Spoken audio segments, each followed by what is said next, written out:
Fellow tennis nerds, we have some new string tensions from Houston ATP. I hope you're well. Please subscribe if you like this type of content. We have covered this tournament and other ATP tournaments in terms of string tension before. We have made many philosophical videos about strings and tension and so on, so please check them out in the back catalog. But let's dive into the string tension sheet. I'm not sure the players love that this is out. I don't think it's a huge deal, but maybe some players can learn from others and so on when they have to adjust, because it's a huge adjustment going Indian Wells, pretty slow, hard courts, Miami, humid, faster hard courts, and then you go on the clay. Obviously, they get some warm-up tournaments before the Masters starts on the higher level, but still, it's a lot of adjustments for tennis players. Ben Shelton, E-Zone, plays Politor Spin and Politor Use Strike before, which is a stiff string. 52-55, why higher tension on crosses? Sometimes it's because you have the softer string on the crosses, like with Natural Gut, as you can see in some examples here. But sometimes it's also because you want to mute a launch angle. So if the racket has a pretty extreme launch angle, Bublik does this in the past, I know. You want to string the cross maybe 1 kilo higher or 2 pounds, even sometimes 4 pounds, depends. So you can definitely string the cross higher, but you're going to kind of kill some spin. And the opposite is true as well. So if you want like a higher launch angle, you want to kind of create more spin from your racket, you can string your cross string a little bit lower, maybe 2 pounds, maybe 4 pounds even, like Carlos Alcaraz. I mean, he likes a lot of action on the ball with his RPM team setup, so makes sense. But it depends on you as a player and what you want to achieve and how the racket performs together with the string. Pairing those two things is something we're going to get into more and more, and we have already made a few videos about that. It's an important topic, so make sure to subscribe so you can see more. Francis Tiafoe, he doesn't change much. He plays his percept or dual G, whatever the layup is there. Politor Pro, 44 pounds. I've seen that for a long time. He's a handsy guy, and he can really, use his talent to caress the ball wherever he wants it to go. He's not like a big ball striker. He's maybe not a guider either. So you definitely has to fit your playing style, but it seems to work well for him. Very soft setup, but kind of a soft racket as well, so makes some sense. Learn TN with the Ultra 98, that prototype that I'm keen to try. I hope to get one soon. All rough, so he has 130 in the mains and 125 in the crosses. Having a slightly softer string or a thinner string, which is also gonna make it softer, thinner means softer, will make some sense in this case, because you soften the whole string bit up, you open up for a little bit more pop, and maybe a tad more spin, you can argue, so that makes sense. So the cross is usually where you want to go softer, unless you really want to have a more powerful string setup. But usually the pros put the gut in the cross because they want to keep that spin potential. They need that. They hit so fast. So if they would put it in the mains, that would usually mean that they play with a more control-oriented racket. That's the setup we're usually seeing. We have a lot of gut hybrids here, actually. So we have Tommy Paul, all rough and gut. Gut being 3 pounds higher here makes a lot of sense. Nakashima also with a V-core. He also has gut, but his RPM in the mains. He was a Babolat player, as you know.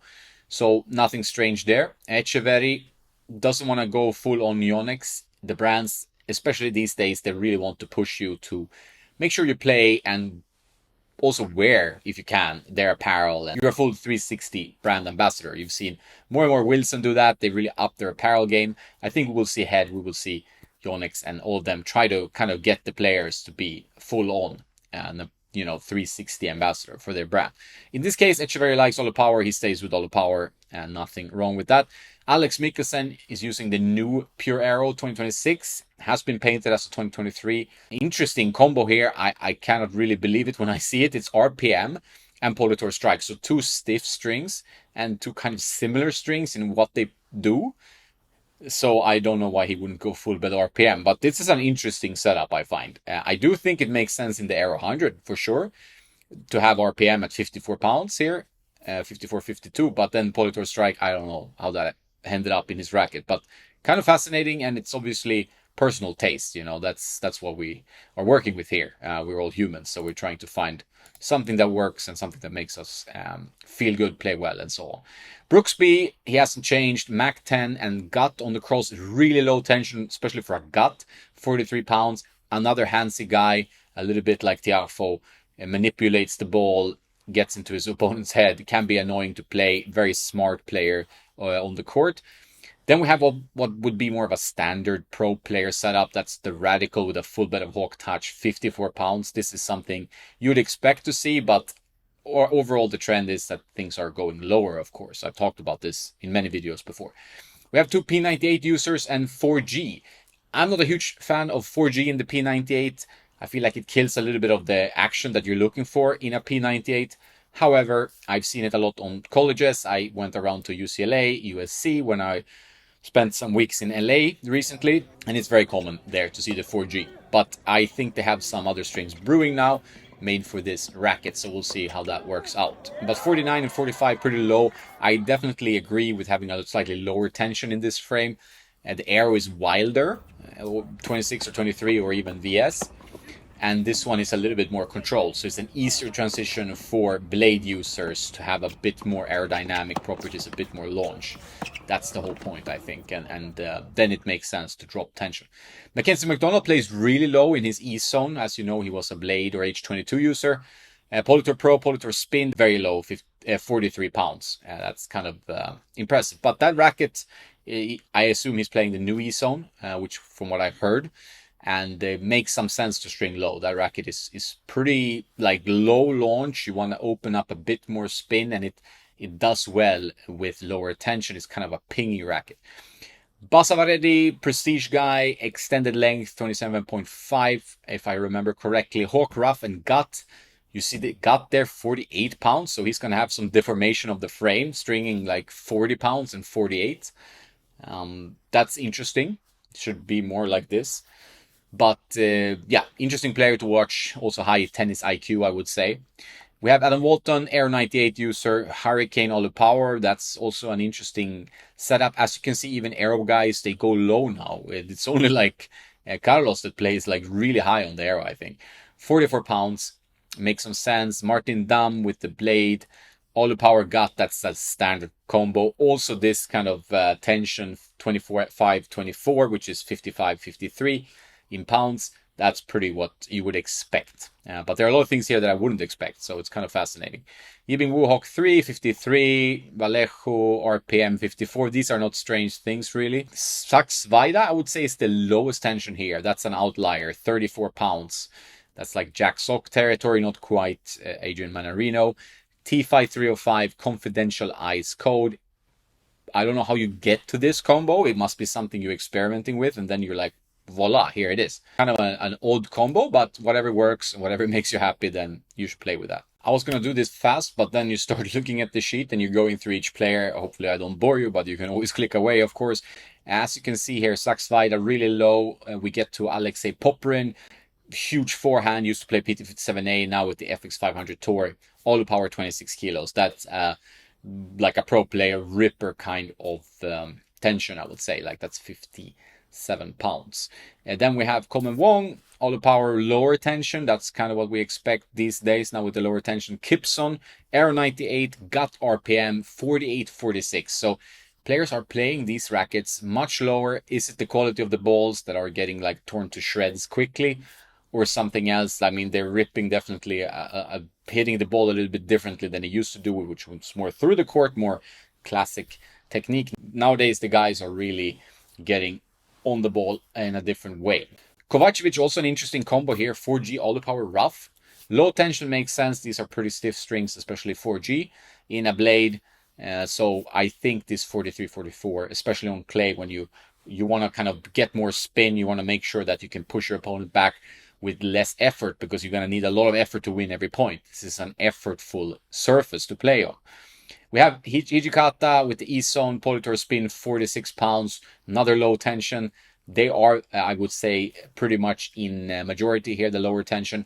But then obviously we have a guy like Pennington Jones, who rips with the Python 98, the P98, all the power 60 pounds. This is a very high tension for all the power, but each to their own, right?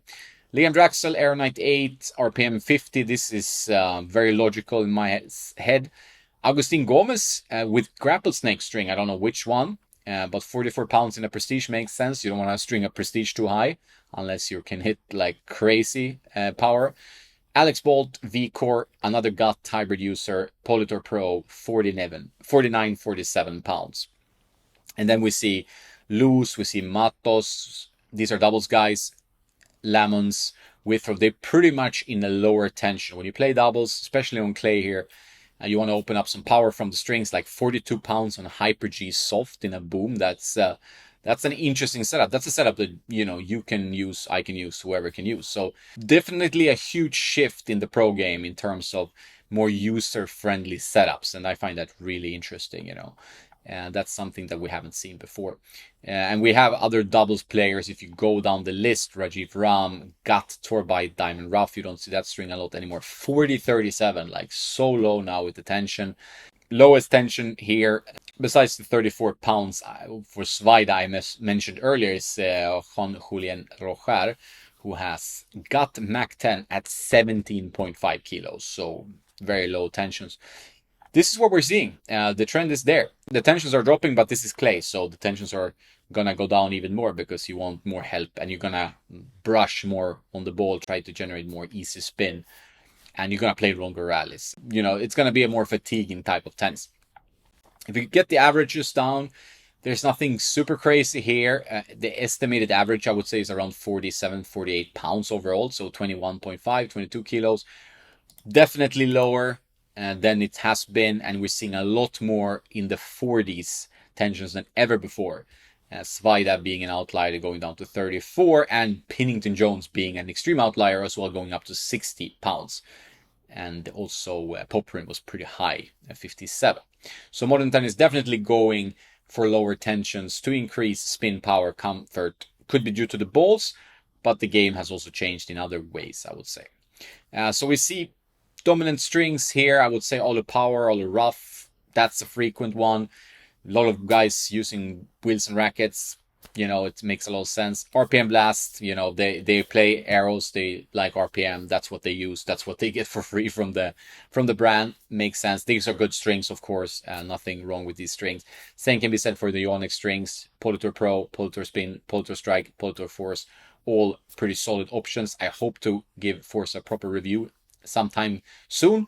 And we have Hyper G, Torbite, also pretty popular, and 4G is there still. So everybody's using polyester these days, but a lot of them are still using hybrids. It's a very hybrid focused, especially when you look at this list, I would say. So that's kind of interesting, and something you can take with you and do yourself and use yourself, because that's a good, comfortable setup.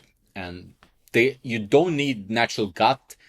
You can try the Tourline Truffle X, which is an interesting polymer, soft but has the elasticity of gut. Or you can try a multi-filament, might not be as durable or as good for tension maintenance, but you can try it. Or you can try a stiffer poly and a softer poly. So there's all kinds of hybrids that you can try. And we still see some softer polyesters also on the highest level of tennis. Hyper G soft, Lynx Touch, Hawk Touch. I wouldn't say Hawk Touch is super soft, but it's a bit softer. So they're more open to soft strings. We saw Mac 10 in several examples here with gut paired. So this is a very soft setup. We're seeing more comfort, but they can still control the ball since they rip it, like shape it so much these days, and they have rackets that kind of help them shape the ball a little bit as well. So this is pretty interesting. We're also seeing, obviously, if you're playing a Babolat, you're probably going to use RPM, Yonex, you're going to use Polytour Pro, Blade, you're going to use Luxlon, 4G, or all the power. This makes sense. What you can take from this is, I would say, if the pros can use it, does not mean always that you can use it, but in this case, using softer polyesters or hybrids is something you can definitely take with you, and you should. We hope to see tennis elbow and similar issues decrease, and with the right string advice, I think we can get there. Obviously you need strength and conditioning and work on your technique and all that stuff, but a softer setup helps. Rackets are not getting softer, but they have pretty good dampening these days, but you still need to think about how you string them. So a softer poly or a hybrid with a gut or another poly is a good way to go. Let's say you go 48, 52 pounds, that range, if you want more control. I mean, you can go higher if you have a 100 square inch bazooka, but I think that's kind of generally what you see here. But you can even go down to like 40 or 45 to 48, so on. Like, yeah, I wouldn't be too afraid of going low in tension and see what happens. If you can experiment once or twice. It's not like a huge cost, especially if you string yourself, but even to give it to a stringer. And then you can feel that bite, that extra depth, and that comfort you're getting with a lower tension. So I'm a big fan of that when you can. So that's it. I hope you got something out of it. Thanks for watching. Have a nice day. And don't forget to play some tennis.